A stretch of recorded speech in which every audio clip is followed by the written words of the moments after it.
Hello and welcome back for my video about PHP and the types.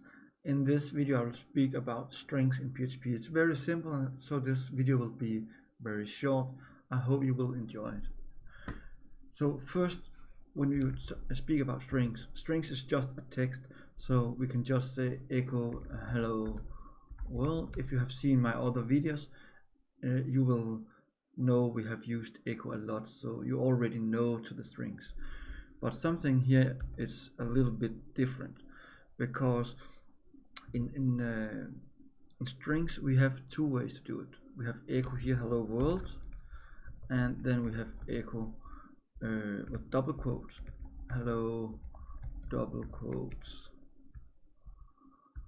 and here we can use br. But in double quotes you can use different types. We can, if you have a double quote here, you can say hello and say t.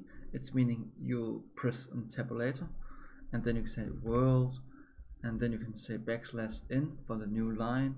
If you use Windows, you can use it for R for return, new line, or return. And if you need a backslash, let's say you need echo, you need something here to backslash and say hello world.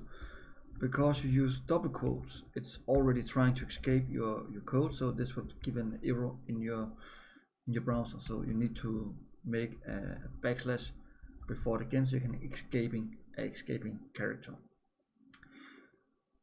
That's the primary stuff you need to know about strings in PHP, and it's not so hard. So yeah, I told you this is a very short video. I hope you enjoy. Make your comments below if you love it, and if you have any questions, I'll try to answer them. And give me a subscription to press on the link below in the right corner. I hope you want to share it with your friends, and I hope you want to put it to your playlist so you can find it later. Thank you so much, and see you next time, and thank you for subscribing.